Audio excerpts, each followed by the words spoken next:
Salam semua pendengar, kita berjumpa lagi ya. Hari ini izinkan saya lari dari topik sikit ya. Tapi jangan risau tuan-tuan dan puan-puan. Posting saya kali ini masih berkaitan dengan bab pengurusan kewangan. Baik, berdasarkan pengalaman saya lah kan ya, masih ramai di kalangan usahawan kita yang kerap terlepas pandang atau dalam bahasa mudah tak ambil berat ya tentang aspek pengurusan keuangan perniagaan mereka, sehingga tanpa disedari keadaan keuangan sudah menjadi kritikal, lantas menjadi punca perniagaan mereka gagal.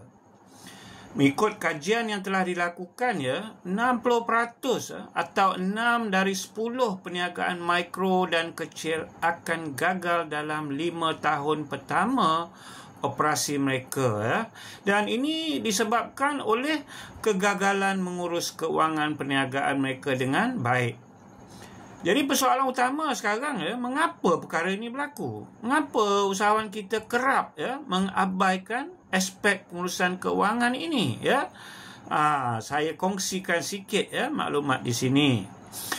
Di antara sebab utama ialah kebanyakan usahawan kita ni ya, dia memulakan perniagaan tanpa sebarang asas dalam ilmu pengurusan keuangan.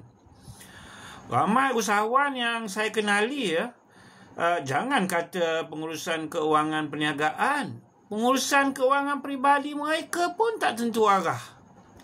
Kalau dah macam tu, bagaimana nak urus keuangan perniagaan mereka? Betul tak? Lagi-lagi sekiranya usahawan itu tidak memahami sebarang konsep-konsep keuangan seperti perakaunan, belanjawan, aliran tunai, penyata keuangan dan sebagainya. Jadi tanpa ilmu pengurusan keuangan ini ya, ramai di kalangan usahawan kita akan jadi takut dan ada tu jadi malas untuk menghadapi aspek perniagaan yang kritikal ini. Lantas apa yang mereka lakukan ialah mereka mengelak diri mereka dari melihat dan memantau keadaan atau situasi perniagaan mereka dengan teliti. Dan ini sekiranya tidak dibendung dari awal, maka kebarangkalian besar akan menyebabkan perniagaan mereka gulung tikar. Seterusnya, ada juga ramai di kalangan usahawan kita terlalu fokus pada aspek pemasaran dan jualan produk mereka, baik secara fizikal atau online, sehingga kan mereka gagal untuk menjejak dan mengawal perbelanjaan atau aliran tunai keluar perniagaan mereka. Pada mereka, jualan yang tinggi sudah pasti akan membawa pulangan yang tinggi. Tapi di sini mereka silap besar ya. Mereka tidak tahu bahawa jualan yang tinggi tanpa memantau margin kasar kita dan perbelanjaan operasi harian kita ya, boleh sebaliknya membawa kepada kerugian yang sangat besar. Ada pula usahawan ya, disebabkan kekangan masa nak menguruskan pelbagai hal perniagaan seperti pemasaran, operasi pengeluaran, khidmat pelanggan dan sebagainya ya.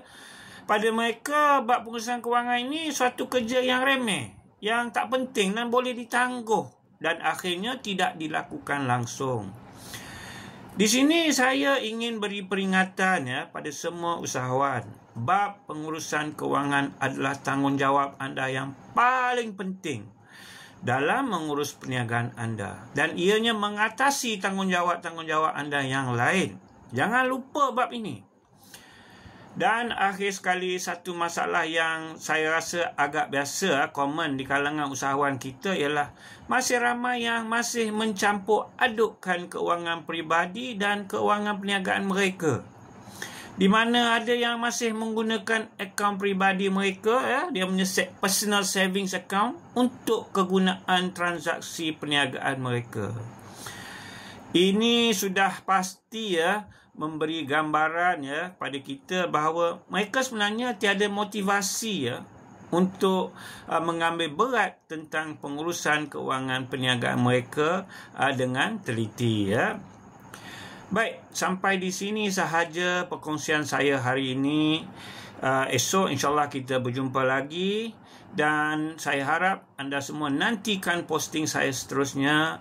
Diharap para pendengar memberi support supaya channel saya ini dapat memberi manfaat kepada kita semua. Sekian, terima kasih dan jumpa lagi.